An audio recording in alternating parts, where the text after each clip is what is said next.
오늘 우리에게 주시는 하나님 말씀 마태복음 5장 4절입니다. 5장 4절. 제가 한 절 봉독하고 여러분들이 두 번째로 같이 합독을 4절을 같이 하겠습니다. 애통하는 자는 복이 있나니 그들이 위로를 받을 것이며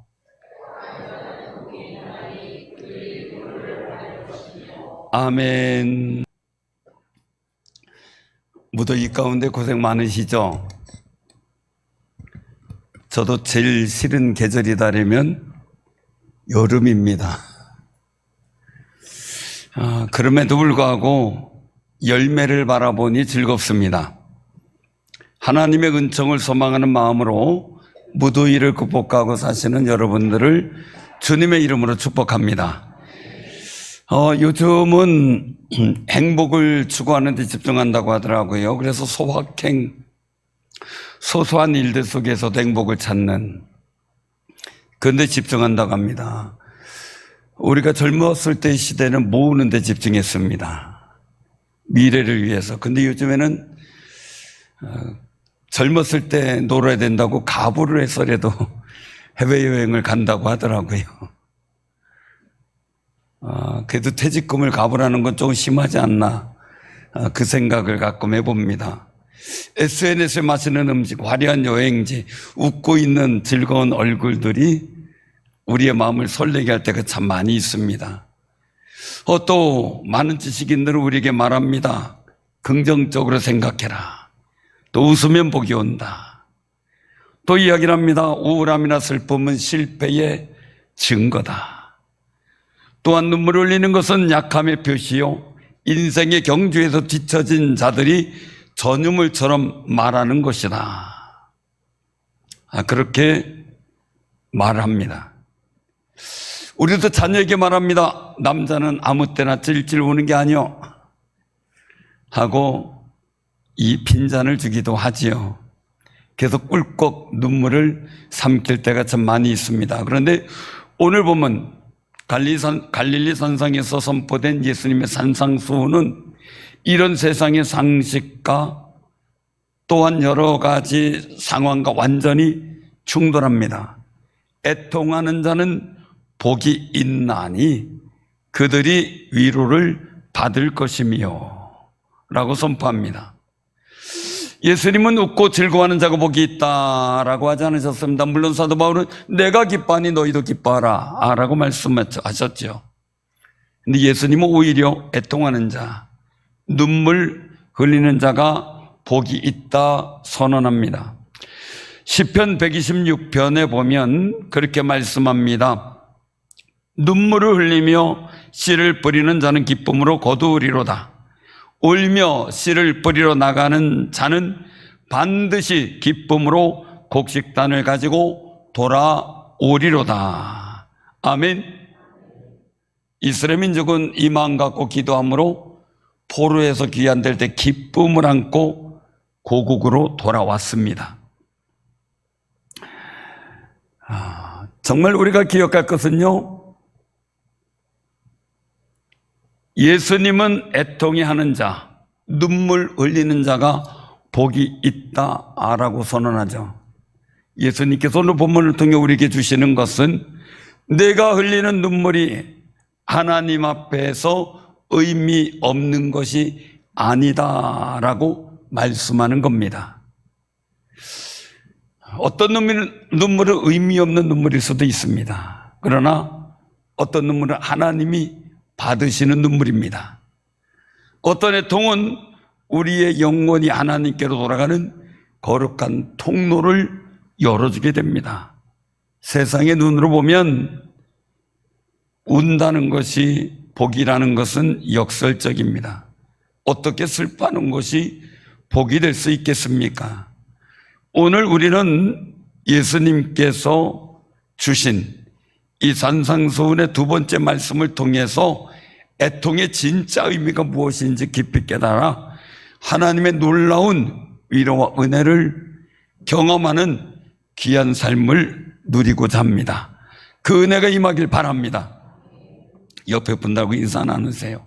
잘 웁시다. 잘 웁시다.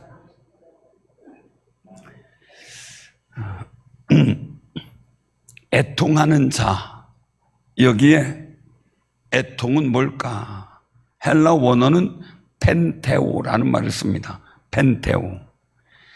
신약 성경에서 슬픔, 울음 이런 것을 뜻하는 여러 단어가 있는데 그 중에 펜테오는 가장 강력하고 깊은 통곡, 슬픔을 나타낼 때 사용하는 단어입니다.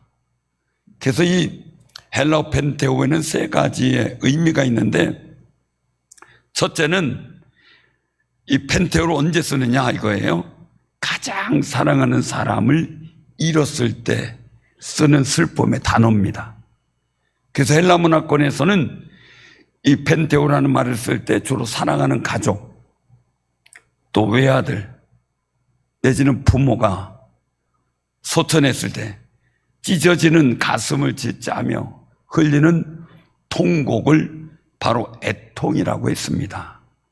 속으로 참는 슬픔이 아니라 몸과 마음 전체가 붕괴되는 듯한 극심한 슬픔의 상태, 그걸 애통이라고 이 펜테오라는 단어를 씁니다. 두 번째는 감출 수 없는 외적 표출의 이 슬픔을 이야기할 때 펜테오를 씁니다. 그냥 마음속으로 사귀는 슬픔이 아닙니다. 비통함에 옷을 찢고 죄를 뒤집어 쓰고 눈물을 쏟아내는 겉으로 터져 나오는 통곡입니다. 왜요? 하나님밖에 없어서. 나의 도와줄 분은 하나님밖에 없어서. 그래서 다윗이 늘 하나님의 은혜를 구하기 위해 비통함에 옷을 찢고 죄를 뒤집어 쓰고 눈물로 하나님 앞에 통곡하는 기도를 자주 했습니다. 세 번째는 하나님께서 주시는 은혜와 연결될 때의 슬픔의 표현입니다. 본문 말씀에 위로를 받을 것이며 해서 위로를 받다라는 것은 수동 형태죠. 내가 스스로 위로를 찾아 나서는 게 아니라 하나님께서 곁으로 다가오셔서 불러주시고 안아주시는 위로함을 주시는 거룩한 은혜입니다. 이것은 내가 하나님을 바라보며 하나님께 전적 의지함으로 오직 주님의 도우심을 구하는 거룩한 몸부림입니다. 그래서 이 예수님께서 말씀하신 애통은 조금 기분이 우울하다, 조금 눈물이 찔끔했다, 사업에 실패해서 안타깝거나 타인의 관계에서 오는 일시적 서운함과 슬픔을 의미하지 않고요. 정말 이 애통은 자신의 영적 파산 상태를 깨닫고 자신의 죄와 이 세상의 죄악된 현실을 바라보며 가슴을 찢는 듯한 거룩한 슬픔의 표현, 그것이 바로 애통입니다. 내 영혼의 상태를 살펴보면서 하나님 앞에 슬퍼하는 것. 내 자신이 영적으로 거룩하고 대단한 사람이 아니라 하나님 앞에서 아무것도 가진 것이 없는 영적 거짐을 깨달은 사람이 비로소 이르는 단계, 그게 바로 애통, 펜테오 단계라고 할 수가 있는 겁니다.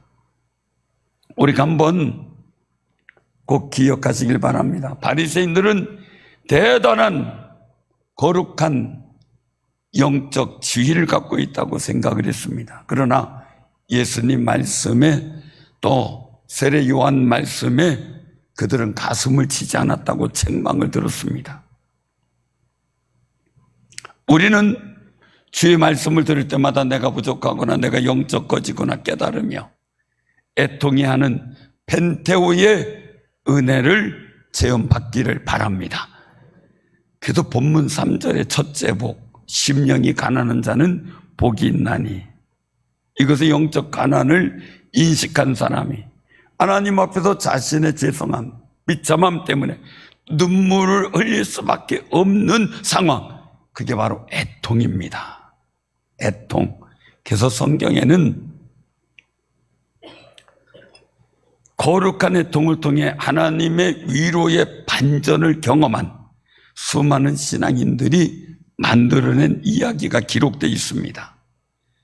믿음의 선인들이 살아온 삶을 통해 예수님이 말씀하신 애통하는 자의 모습을 보게 되는 거죠.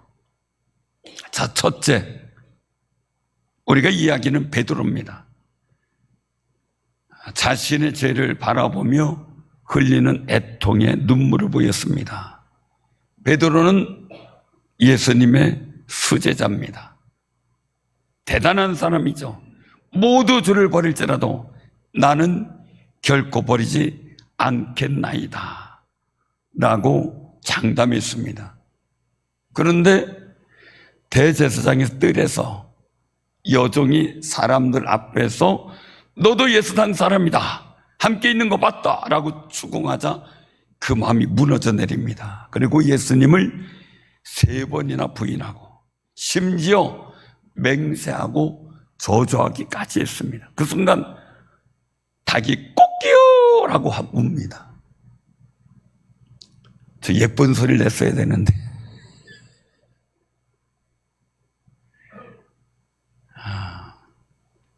닭이 웁니다. 이 순간 가슴이 얼마나 철렁했을까. 그런데 더 중요한 것은 그 순간 누가복음 22장 61절에 보니까 주님이 그 순간 돌이켜 베드로를 바라보십니다. 베드로의 눈과 딱 마주칩니다. 죄송해서 주님을 바라봤는데 주님이 자기를 보고 계셨습니다.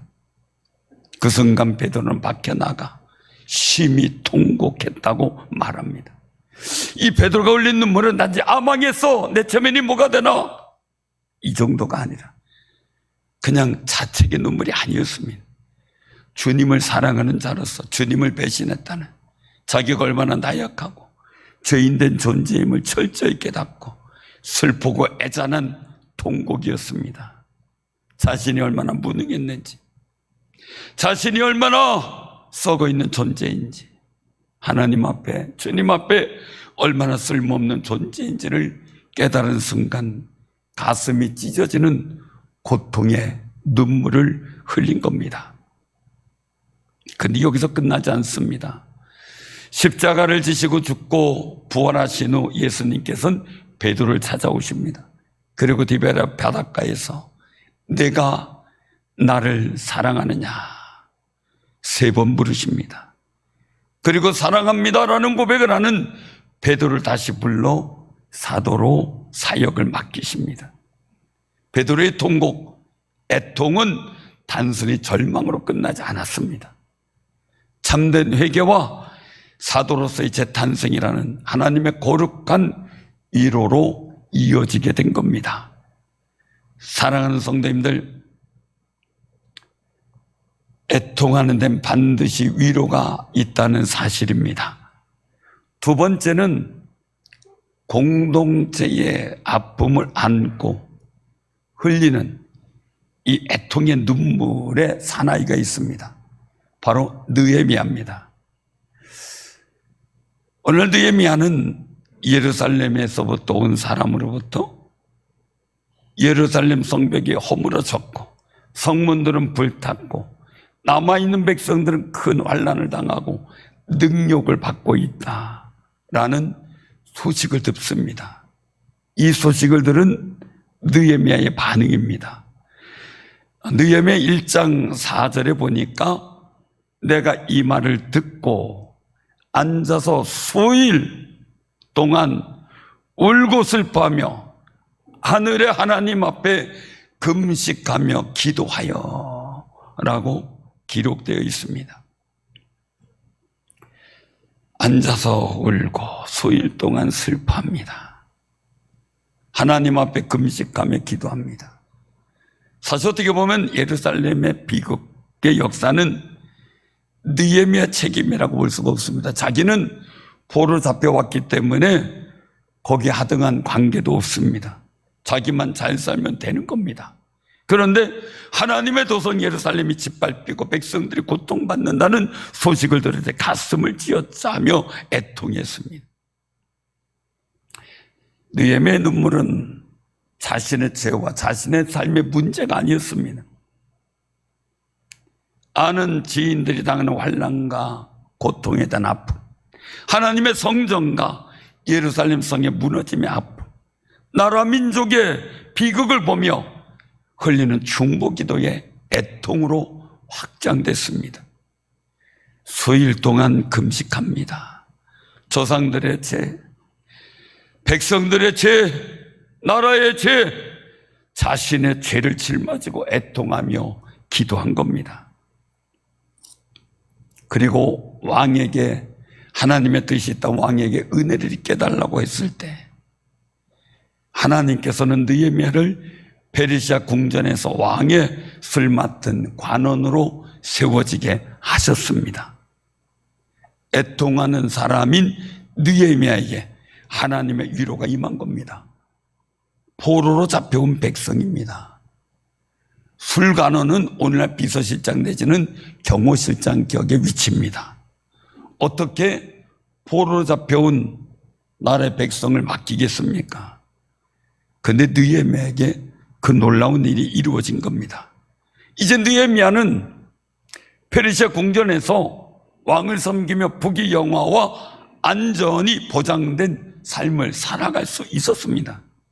그런데도 계속 애통해 합니다. 예루살렘과 나라 민족을 위해 중보기도 합니다. 이 느헤미야가 애통한 그 일들이 왕이 보게 됩니다. 그 얼굴에 수심 있는 것으로 알아채고 무슨 아픔과 어려움이 있는지 묻자 탄원할 기회로 알고 탄원합니다. 왕이 만일 좋게 여기시고 종이 왕의 목전에서 은혜를 얻어 싸우면 나를 유다 땅 나의 조상들의 묘실이 있는 성읍에 보내어 그 성을 건축하게 하옵소서. 간곡하게 청원합니다. 아닥사스 왕은 아에소에로 왕의 세 번째 아들입니다. 아버지와 형을 죽이고 잠시 왕위에 반역하여 올랐던 아르카바누스를 제거하고 왕이 된 사람입니다. 바른반장했지요. 그런 아닥사스 왕은 누구도 의심할 수 있고 누구도 못 믿습니다. 그런데 느헤미야의 애통과 탄원으로 그 마음을 움직였고 왕은 느헤미야를 예루살렘 총독으로 파송해 줍니다. 하나님의 위로의 은혜가 임한 겁니다. 그리고 총독으로 파송되어 예루살렘 성을 복구하는데 52일 만에 일을 끝내버립니다. 예루살렘 성벽을 재건하는 기적을 베푸신 겁니다. 그리고 그들의 신앙을 회복시켜 주는 거죠. 애통하는 느헤미야를 향한 하나님의 위로였습니다. 이 나라의 민족을 위해, 교회를 위해, 가족을 위해 아는 지인들과 모든 구역과 기관들을 위해 눈물로 기도하는 여러분들에게 하나님의 위로가 임할 줄로 믿습니다. 한 사람의 거룩한 애통이 무너진 공동체를 살려내는 하나님의 위로의 통로가 된 겁니다. 세 번째입니다.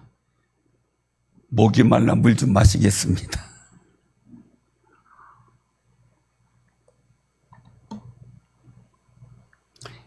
이 세상의 비극과 죄를 향해 흘리는 하나님의 눈물, 즉 예수님의 애통이 있었습니다. 가장 완벽한 애통의 모범은 바로 우리 주 예수 그리스도입니다. 예수님은 이 땅에 계시는 동안 웃으셨다라는 기록보다 우셨다라는 기록을 더 많이 갖고 있습니다. 그래서 백성들 이 땅, 망해져가는 이 땅을 보고 눈물 흘리신 겁니다. 대표적으로 보면 요한복음 11장 35절에 나사로가 죽었다는 이야기를 듣고 나사로가 묻혀진 무덤에 갑니다.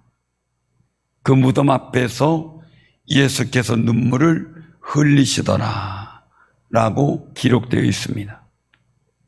죄로 말미암아 인간에게 찾아온 죽음이라는 비극 앞에서 슬퍼하고 괴로워하는 마리아와 마르다의 아픔을 친히 가슴에 안으시고 같이 우신 겁니다. 그 위로로 나사로가 살아났습니다. 여러분들도 살려지는 하나님이 살게 하시는 거룩한 역사가 있기를 바랍니다. 누가복음 19장 41절에 보면 예루살렘 성을 바라보고 우셨습니다. 곧 다가올 하나님의 심판, 서기 70년에 무너지게 될 예루살렘을 바라보고 우신 겁니다.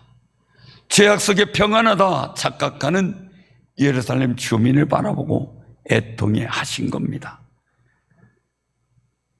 그들의 죄, 또 하나님과의 관계가 무너진 것을 바라보며 슬퍼하며 애통하신 거죠. 또한 누가복음 22장 39절 이후에 보면 예수님은 십자가를 져야 할 사명을 위해 겟세마네 동산에서 우셨습니다. 애통하셨습니다. 얼마나 간절하게 애통하셨는지 예수께서 힘쓰고 애써 더욱 간절히 기도하시니 땀이 땅에 떨어지는 핏방울 같이 되더라 라고 누가복음 22장 44절에 기록하고 있습니다. 이 모습을 히브리서 5장 7절에 말씀하기를 심한 통곡과 눈물로 간구와 원을 올리셨고 라고 말씀합니다. 우리 죄를 대속하기 위하여 십자가의 잔을 앞에 두고 애통해 하신 겁니다. 예수님의 애통은 자신의 죄 때문이 아닙니다. 죄로 인해 파멸되어가는 인류를 향해 하나님 아버지의 사랑의 심장에서 터져 나온 사랑의 표현이었습니다. 그리고 그 십자가의 눈물과 비흘림을 통해 오늘 저와 여러분이 구원이라는 영원한 위로를 받게 된 겁니다. 천국의 소망을 가지는 거룩한 위로를 받게 된 거죠. 우리도 자녀의 문제 위에 기도할 때 이런 애통을 경험할 때가 있습니다. 우리는 신앙생활하며 세속적 슬픔과 애통, 거룩한 슬픔의 애통을 구별할 줄 알아야 됩니다. 애통은 애통입니다. 그 세속적인 슬픔이 있고 거룩한 슬픔이 있다는 겁니다. 우리 옆에 분들하고 인사 나누세요. 거룩한 애통을 합시다.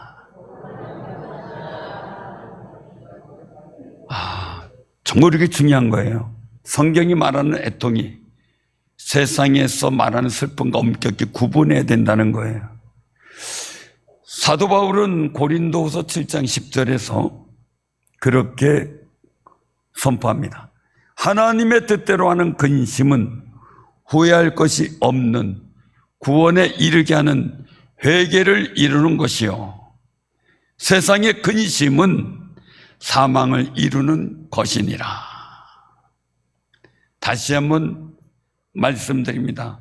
고린도후서 7장 10절, 하나님의 뜻대로 하는 근심은 후회할 것이 없는 구원에 이르게 하는 회개를 이루는 것이요, 세상의 근심은 사망을 이루는 것이니라.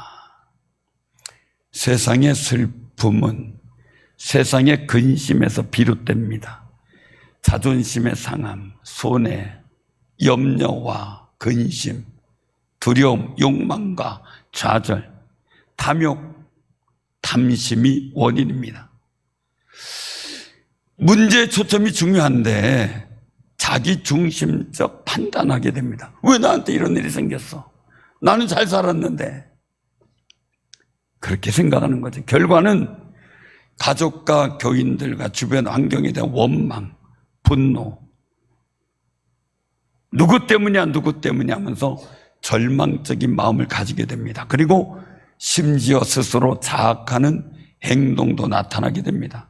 그러기에 가룟 유다는, 베드로는 회개함으로 하나님의 구원에 이르렀고, 가룟 유다는 똑같은 죄를 범하였는데 자살함으로 인생을 끝맺음했습니다. 결국 영적 사망이 육적 사망에 이르게 되는 비운을 겪게 된 겁니다. 영적 사망은 하나님과의 관계가 소원해집니다. 멀어집니다. 심지어 끊어지기도 합니다. 그래서 육적 스트레스가 생기고 육신적인 어려움과 생활 현장에서의 불통의 상황을 당하게 되는 경우를 보게 됩니다. 사울 왕이 이런 경험을 많이 했습니다. 하나님의 뜻대로 하는 애통, 펜테우의 원인은 자신의 죄를 깨달음을 통해 보게 됩니다. 내가 하나님의 영광을 가리는 존재가 되었음을 체험하게 됩니다. 그래서 생기는 초점은 내가 하나님 앞에 범죄하였구나 라며 어떻게 하면 하나님과의 관계를 회복할까? 하나님 중심으로 생각하게 됩니다. 결국 하나님 앞에 회개하는 것이 내가 살 길이라는 사실을 깨닫게 되는 거죠.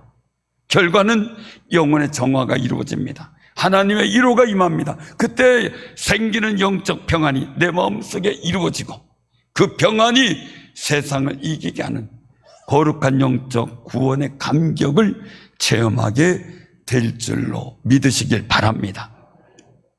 세상의 슬픔은 나를 파괴합니다.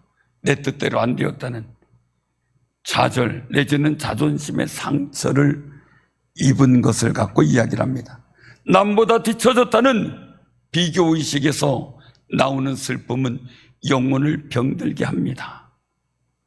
또한 인생을 절망적으로 이끄는 절망의 눈물을 흘리게 합니다. 나는 끝났어. 아무것도 할 수 없어. 내 인생에는 희망이 없어 라며 흘리는 눈물은 사람을 절망 가운데 가두게 됩니다.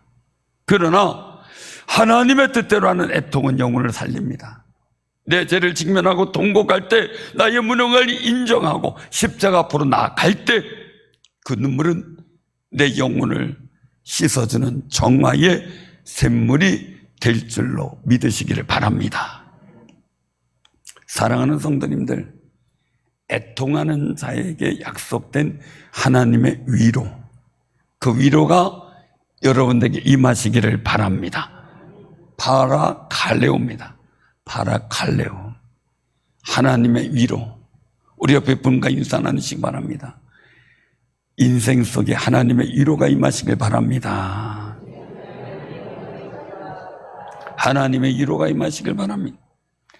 제가 왜 인사시키는지 압니까? 왜 인사시키나요? 첫째는 내가 고백한 대로 되기 때문입니다. 두 번째로 서로 축복한 대로 상대방이 그 복된 역사가 있기 때문입니다. 그러니까 열심히 해야 됩니다. 세 번째는 졸지 말라는 겁니다.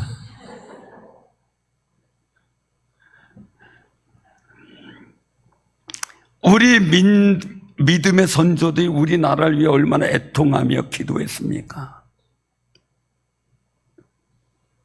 총칼을 앞에 두고서도 기도했습니다. 교회 모아놓고 교회 불을 질렀는데 그 속에서 어깨동무하고 이 나라의 민족을 구원해달라고 부르짖으며 불 속에서 소천하셨습니다. 그런 기도가 있기에 우리가 누리는 이 평화와 부요함이 있게 된 줄로, 하나님의 위로가 있게 된 줄로 믿으시길 바랍니다.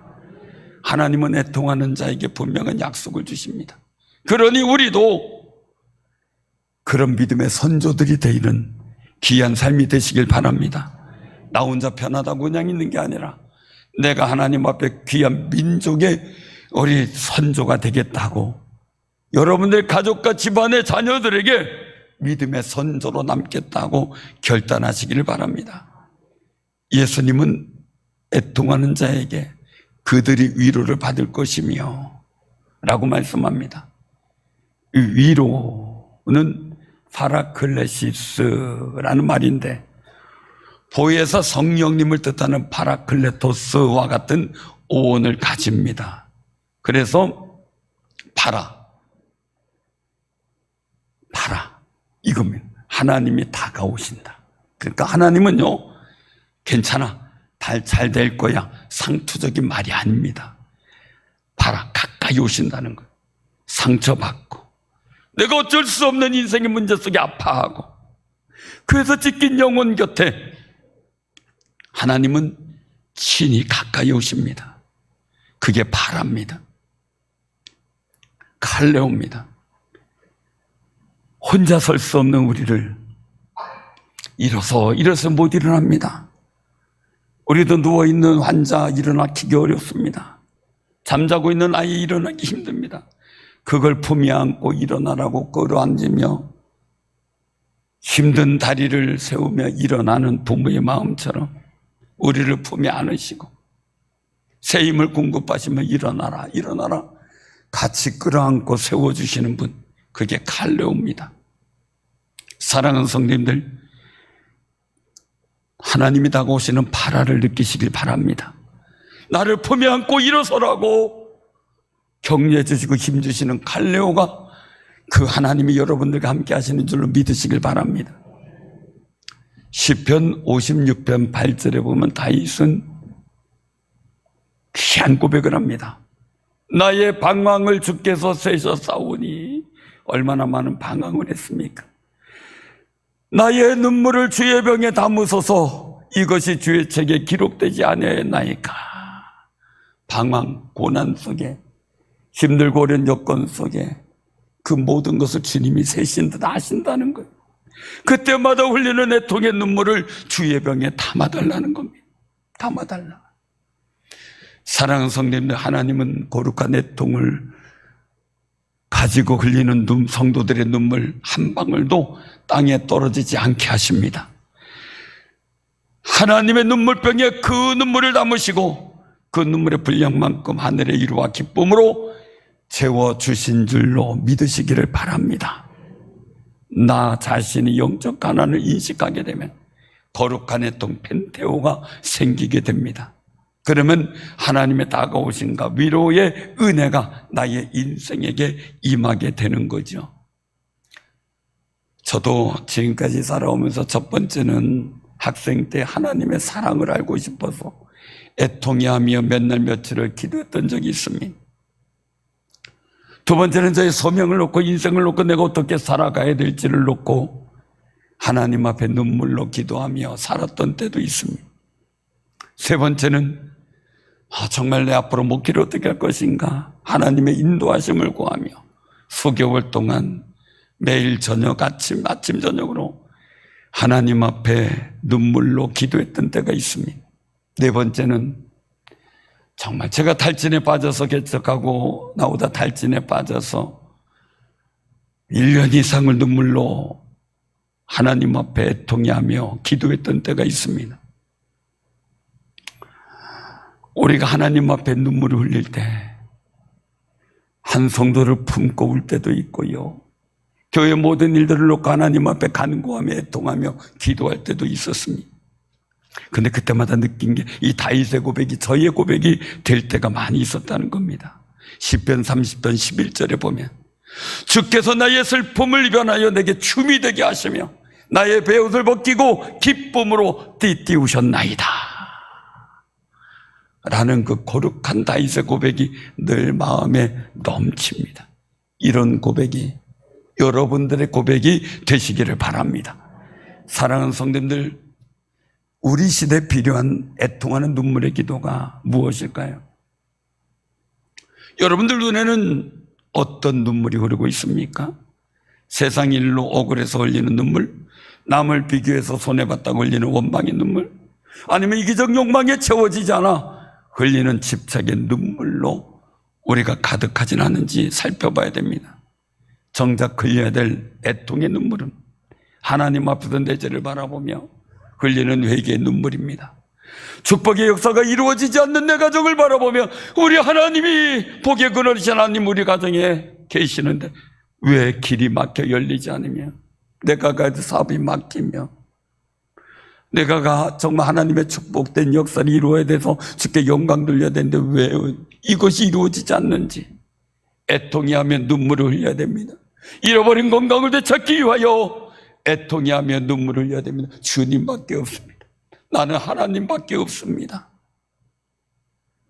또한 이 땅에 잃어버린 영혼들, 구원받지 못한 영혼들을 향해 흘리는 애통의 눈물이 말라버리면 안 됩니다. 그것이 하나님이 기뻐하시는 눈물이기 때문에 그렇습니다. 오늘 한국교회에 여러 가지 조사들을 많이 합니다. 그 속에서 교회 필요한 것 이것저것 얘기를 합니다. 프로그램이다, 활연 행사, 섬김 많이 얘기를 합니다. 그러나 우리가 꼭 필요한 것, 정말 중요하게 생각하는 건 하나님의 심장을 가지고 가슴을 찢으며 울 수 있는 거룩한 애통이 회복돼야 된다는 겁니다. 그것이 절대적으로 필요합니다. 눈물이 마른 심령에는 은혜의 싹이 나오지 않습니다. 그러나 하나님의 은혜 앞에서 애통하는 자의 심령에는 하늘의 위로와 생명의 역사가 시작될 줄로 믿으시기를 바랍니다. 사랑하는 성도님들, 하나님 앞으로 나아갑시다. 완악한 마음을 깨뜨리고 베드로처럼 십자가 앞으로 나아가 내 죄를 직면하며 애통해 봅시다. 나의 연약함, 인생의 부족함을 가지고 하나님만 의지하는 애통하는 심정으로 통곡해 봅시다. 이 나라와 세상을 가슴에 품고 가족을 가슴에 품고 느헤미야처럼 애통의 눈물을 흘려봅시다. 구원받지 못하고 하나님이 주시는 복된 역사를 누리지 못한 나와 내가 하는 구역원들, 부서 활동하는 교우들, 내 가족들 위에 예수님처럼 애통해하며 통곡하며 기도해 보시길 바랍니다. 그때 세속의 어떤 즐거움과 비교할 수 없는 하나님 아버지의 따뜻한 손길이 여러분의 눈물을 닦아주실 것이고, 애통하는 자는 복이 나니 그들이 위로를 받을 것이며라고 말씀하신 예수님 말씀, 여러분들의 삶에 성취될 수 있는 거룩한 은혜를 경험할 줄로 믿습니다. 오늘 애통하며 통곡하며 주님을 찾는 사랑하는 성도들에게 주의 거룩한 위로가 넘치시기를 주님의 이름으로 축원합니다.